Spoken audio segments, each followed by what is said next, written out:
Salam, hər vaxtınız xeyir olsun. Bugünkü test izahımız statikanın əsasları mövzusunda olacaq. Vaxt itirmədən birinci sualla başlayaq. Birinci sualda bizdən tələb olunur ki, F2 qüvvəsinin qiymətini hesablayın. Biz bilirik ki, momentlər qaydasına əsasən linci dayaq nöqtəsi ətrafında saat əqrəbi istiqamətində fırladan qüvvə momentlərinin cəmi saat əqrəbinin əksi istiqamətində fırladan qüvvə momentlərinin cəminə bərabər olmalıdır. Və görürük ki, burada F2 qüvvəsi linci əgər buranı dayaq nöqtəsi qəbul eləmişiksə, yəni şəklə əsasən bu saat əqrəbi istiqamətində fırlatmağa çalışır, amma F1 qüvvəsi saat əqrəbinin əksi istiqamətində fırlatmağa çalışır. Bu zaman bizim hal üçün F1 D1 bərabər olmalıdır F2 D2-yə. Burada F qüvvə, D isə qüvvə qoludur. Görürük ki, F1 qüvvəmizin dayaqdan olan məsafəsi 1 damadır. Gəlin hər damanı bir x ilə işarə etmiş olaq. Burada yazıram ki, 40 vurulsun x bərabərdir. F2-yə baxırıq. F2 qüvvəsini olduğu kimi saxlayıram, çünki məndən F2 tələb olunur. F2 qüvvəsinin qolu isə dayağa qədər 5 damadır. Buna görə bura 5x yazıram. Hər tərəfdən x-lar ixtisar getsə, F2 bərabər olmuş olacaq 8 Newton. Yəni cavabımız olur B variantı. Növbəti sual. Diaqramın hansı nöqtəsinə uyğun qüvvənin qiyməti ən kiçikdir? Biz bilirik ki, F bərabərdir M bölünsün D. Yəni, M bölünsün D ifadəsi bizə tangens alfanı vermiş olur. Bucağın böyük qiymətinə uyğun qüvvəmiz böyük qiymət alır və yaxud tərsinə qüvvənin kiçik qiymətinə uyğun, yəni bucağımız kiçik qiymət almış olur. Bizim halda qüvvənin kiçik qiymətini soruşur. Bu zaman bucağın kiçik qiymətini axtaracaq. Verilmiş nöqtələrdən bir düz xətt keçirmiş olsaq,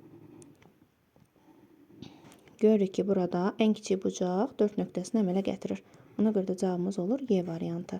Yəni, tangens funksiyası, tangens bucağı harada daha çoxdursa, burada F bucağı daha çox olacaq. Digər üsulla isə F bərabərdir M bölünsün D-ni yazaraq, F-in kiçik olması üçün biz bilirik ki, M kiçik, D isə böyük qiymət almalıdır. Siz bu üsulla da baxıb, hər nöqtəyə uyğun hesablama apara bilərsiniz.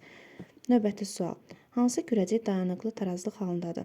Biz bilirik ki, dayanıqlı tarazlıq halında olması üçün potensial enerji özünün minimal qiymətini almış olmalıdır. Yəni, kiçik evlərin və yaxud da ki, hündür binalardan hansı daha dayanıqlıdır bizdən tələb olunsa, biz bilirik ki, ağırlıq mərkəzi yerə daha yaxın olan daha dayanıqlı hesab olunur. Və dayanıqlı tarazlıq halında olan cismi tarazlıq vəziyyətindən çıxardıqdan sonra əvvəlki vəziyyətinə qayıda bilir. Bu halda da bizim dayanıqlı tarazlıq halında olan kürələrimiz 2 və 4-dür. Cavabımız olur D variantı. Növbəti sual. 20 kiloqram kütləli cismi tarazlıqda saxlayan F qüvvəsinin qiymətini hesablayın. Yadımızda qalsın. Eyni ip, eyni gərilmə. M qüvvəsi, burada M kütləsi daha doğrusu aşağıya doğru burada mg ağırlıq qüvvəsi təsir edir və kütləmiz 20 olduğu üçün 200 Newton ağırlıq qüvvəsi bu cismə təsir edir. Və eyni ip, eyni gərilmə olduğu üçün yuxarıya doğru bir 200 Newton gərilmə qüvvəmiz var və bu eyni ip, eyni gərilmə olduğu üçün F qüvvəsi özü də 200 Newton olmuş olur. Yəni cavabımız olur C variantı. Ümumiyyətlə, burada hər ikisi tərpənməz blokdur və tərpənməz blokda qüvvədə qazanc vermədiyi üçün elə F bərabər olmuş olur mg. 5-ci sual. Qüvvə momentini hesablamaq tələb olunur. Aşağı yaş qrupuna daxil olan şagirdlərin ən çox səhv etdiyi suallardan biridir ki, yəni burada kəsmə nöqtələri nəzərə almırlar. Diqqətli olmaq lazımdır. Əgər hər hansı bir nöqtəni götürürüksə, həmin nöqtəyə uyğun kəsmə nöqtəsini nəzərə almalıyıq. İndi mən baxıram ki, qüvvə momenti M bərabərdir F vurulsun D şəklindədir. F-imiz 100, D-miz isə 1-dir. Bu zaman cavabımız olacaq 100 Newton və yaxud da ki, tərsinə. M bərabərdir FD. Bunu digər nöqtə üçün də baxa bilərik. 50 vurulsun 2. O da mənə 100 Newton verəcək. Yəni, eyni nəticəni almış oluruq. Cavabımız olur D variantı. 6-cı sualda deməli, bizə deyir ki, təgəlmə qüvvəsinin qolu hansıdır? Ümumiyyətlə, qüvvə qolu dedikdə, qüvvənin təsir xəttinə endirilmiş perpendikulyarın uzunluğu perpendikulyar daha doğrusu nəzərdə tutulur. Baxırıq ki, bizim burada qüvvəmiz təgəlmə qüvvəsidir. Təgəlmə qüvvəsinə perpendikulyar olan isə, baxın, bu xəttdir, yəni AC xəttidir. Ona görə də cavabımız olur B variantı. Tərpənən bloklar sistemi qüvvədə 4 dəfə qazanc verirsə, məsafədə də 4 dəfə itki verəcək. Bu mexanikanın qızıl qaydasıdır. Yəni qüvvədə neçə dəfə qazanırıqsa, məsafədə o qədər dəfə itirmiş oluruq. Yəni cavabımız olur C variantı. 8-ci sual. Qüvvədə qazanc verə bilən sadə mexanizmlər hansılardır? Uşaqlar, qüvvədə qazanc mail müstəvi qüvvədə qazanc verir. Bəs necə qazanc verir? Gəlin bir mail müstəvi çəkək. Düzdür, tam oxşamadır. Biz bilirik ki, bu hissə H, bu hissə isə L-dir. Yəni, qüvvədə qazanc L bölünsün H qədər olmuş olur mail müstəvi üçün. Yəni, buna 1 bölünsün sinus alfa kimi də baxa bilərik. Yəni, burada verilən bucaq, bucağın sinusunun tərs qiyməti kimi. Bu bizim qüvvədə qazancımızdır, mail müstəvidə.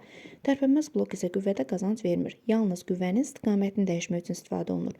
Tərpənən blok qüvvədə 2 dəfə qazanc vermiş olur.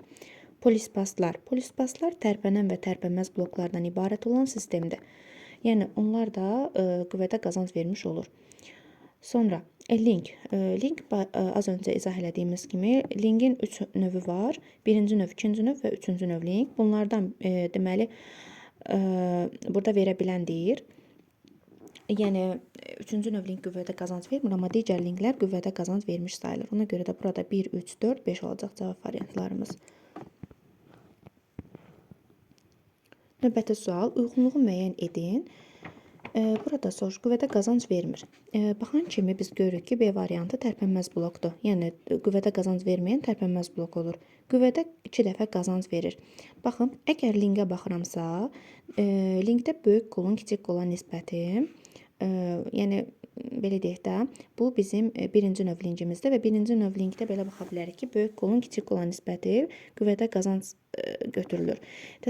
Buradan bura gedər, yəni, bu qüvvənin qolu 1 metrdirsə, yükün qolu 3 metrdir və deməli 3-ün 1-ə nisbəti 3-dür.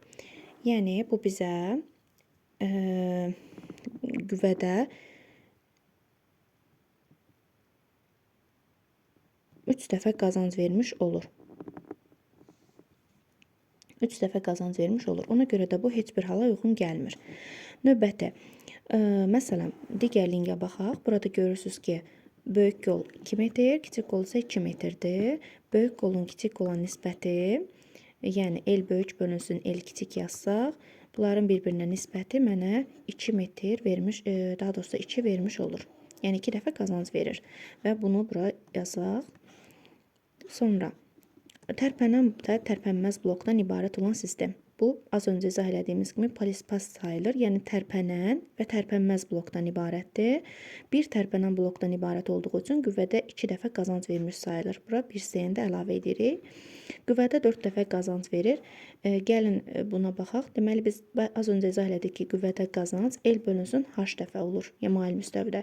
20-ni 5-ə böldükdə, təbii ki, cavabımız 4 eləyəcək. Ona görə də D variantı bura aid olmuş olur. Bu qədər.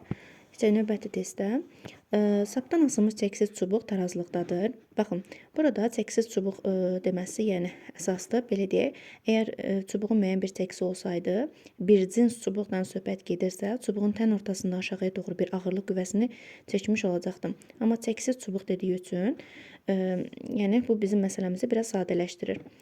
Bunun tarazlıqda qalması üçün aşağıya dartan qüvvələr cəmi yuxarıya dartan qüvvələr cəminə bərabər olmalıdır. Yəni T bərabər olacaq F1 üstə gəlinsin F2-yə. Və T'imiz 20-dir. 20 bərabərdir 15 üstə gəlinsin F2. Burada mən əldə edirəm ki, F2 bərabərdir 5 Newton. Növbəti sual. 11-də bizdən faydalı iş əmsalını soruşur. Faydalı iş əmsalı eta ilə işarə olunur. Eta bərabərdir kəsr xətti. MJ bölünsün F vurulsun 100%. Baxın, əgər tərpənən blok olsaydı, bura əlavə 2 yazacaqdıq. Çünki tərpənən blok qüvvədə 2 dəfə qazanc vermiş olur. Deyilənləri yerinə qoyub həll eləyək. MJ kütləmiz 40-dır, J-imizin qiyməti 10-dur. Bunların hasili mənə 400 verəcək. 400, aşağıda isə F qüvvəsinin qiyməti verilib hazır 500, vurulsun 100-ə. Bu mənə verəcək 80%. İxtisar aparıb baxa bilərsiniz. 12-ci sual. 12-ci sualda deyir ki, birinci mail müstəvi qüvvədə 2 dəfə qazanc verirsə, ikinci nə qədər verər? Baxın, əvvəlcə belə deyək, ikinci mail müstəvini görməzdən gəlin. Əvvəlcə gəlin birinci mail müstəviyə baxaq. Baxın, buna baxaq. Mən birinci üçün buradan yazıram. Birinci üçün baxaq. L bölünsün H bərabərdir 2-yə. Yəni 2 dəfə qazanc verir deyir. Elimizin qiymətini 4 verib yerinə qoyuram. 4 bölünsün H bərabərdir 2-yə. Mən buradan əldə elədim ki, H-ım neçədir? 2-dir. Hündürlüyüm 2-dir. Aha, hündürlük birinci və ikinci mail müstəvi üçün dəyişməyib ki, hər iki mail müstəvinin hündürlüyü elə H-dır. İndi ikinci üçün eyni ifadəni nəzərə alıram. Gəlin buradan yerləşdirək. İkinci üçün də yazıram. L bölünsün H bərabərdir. Yəni biz bunu tapmalıyıq. Elimizin qiymətini verib 6. H-ın da qiymətini yuxarıda tapdıq 2. 6-yı 2-yə böldükdə 3 əldə olunur. Deməli 3 dəfə qazanc vermiş olur. Bunu nisbət şəklində də yaza bilərdiniz. Ayrı-ayrılıqda belə deyək, L1-in qüvvədə qazancların nisbəti, uzunluqların nisbəti belə baxa bilərdiniz. Baxın. Qoyun bunu silək. Əgər bu üsul çətin gəlirsə.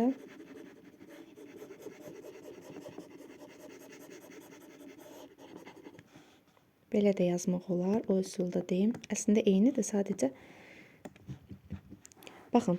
Biz qüvvədə qazanc n bərabərdir. L bölünsün H-dır, düzdürmü? H hər ikisində eynidir. Onda n l-lə düz mütənasibdir. Yaza bilərəm ki, n1 bölünsün n2 bərabərdir. L1 bölünsün L2-yə. Düz mütənasib olduqda bu şəkildə yazılır. N1-imizin qiyməti birinci mail müstəvi 2 dəfə qazanc verir. 2 bölünsün N2 bərabərdir. L1-imin qiyməti 4, L2-min qiyməti 6. Bu daha sadədir. Deməli, burada 2 qalır, burada da 3 qalır. Bu ikilər hər ikisi hər tərəfdən ixtisar getmiş olsa, N2 bərabərdir, yenə 3 almış olunacaq. Və yaxud çarpaz vurub yoxlasaz, eyni nəticəni əldə edəcəksiniz. Kimə necə rahatdırsa, elə yadda saxlaya bilər. Yeri gəlmişkən, bunu niyə belə istifadə elədik? Hündürlüklər eyni olduğu üçün. Riyaziyyatdan da bilirsiniz ki, bir ədəd sabit qalmalıdır ki, digər iki kəmiyyət arasında asılılığı müəyyən edə bilək.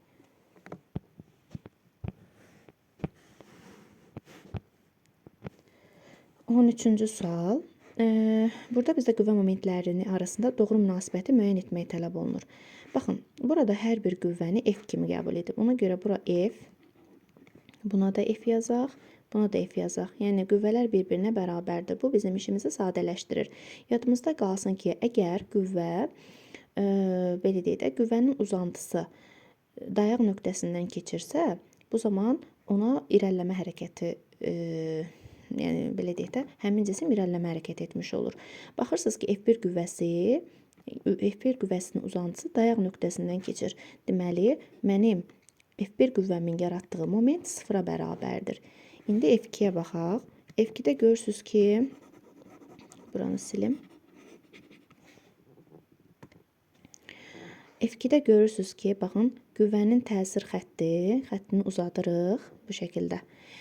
Biz axı bu F2 qüvvəsi üçün qüvvə qolunu müəyyən etməliyik. Bunun üçün nə edirik? Deməli, qüvvə xəttini uzadırsınız və verilmiş dayaq nöqtəsindən həmin qüvvənin təsir xəttinə bir perpendikulyar indirirsiniz bu şəkildə.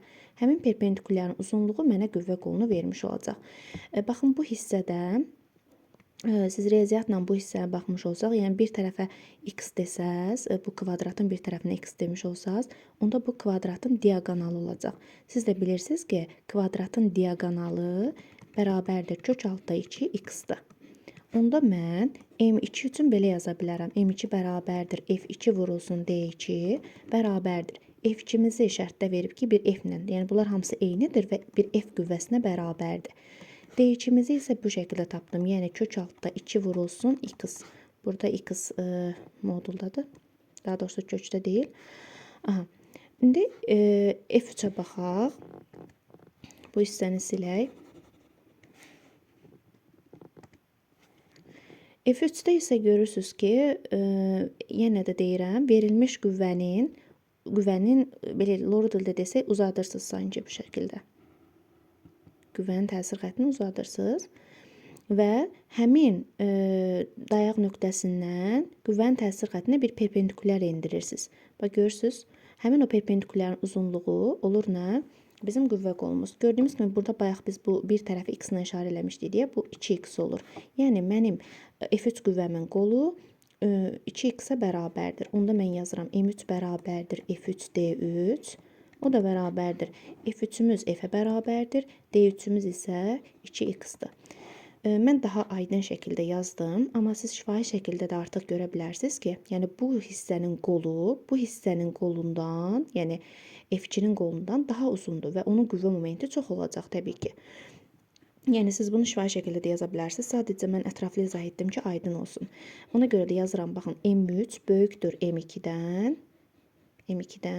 və M1 də 0-a bərabərdir bu şəkildə. Yəni bizdən müqayisə etməyi soruşur. Və yaxud variantlarda bu şəkildə verməyibsə belə, M3 böyükdür M2, M2 də böyükdür M1-dən yaza bilərsiniz. Bizdən sadə mexanizmləri soruşur, açar sözlər yerləşdirməyə tələb olunur.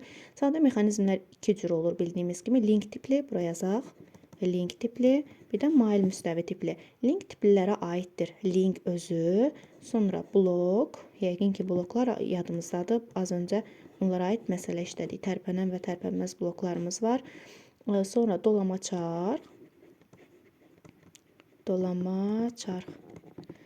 Sonra mail müstəvi tiplilərə aiddir. Elə mail müstəvinin özü, sonra wind və tif. Yəni bunlar şifahi xarakterli suallardır. Yeri gəlmişkən köhnə 7-ci sinif dərsliyində bunlar daha aydın şəkildə yazılıb. 15-ci sual. Venn diaqramına uyğun ifadələri yazın. Baxın, sadə mexanizmdir. Sadə mexanizmlərimizi az öncə saydıq və bu ortaya daxil olmuş olur. Bir ortaya işdə qazanc vermir. Heç bir sadə mexanizm işdə qazanc vermir. Bu da ortaya aid olacaq. Qüvvədə qazanc verir. Bəli, qüvvədə qazanc verən belə deyək, mail müstəvidir. Çünki tərpənməz blok qüvvədə qazanc vermir. Yenə də deyirəm, tərpənməz blokda qüvvə yalnız istiqaməti dəyişmək üçün tətbiq olunur. Qüvvədə qazanc verməyən tərpənməz blokdur. Yalnız qüvvənin istiqamətini dəyişdirir. Az öncə dediyim, bu da bura aiddir. Bu qədər. Növbəti test izahlarımızda görüşərik.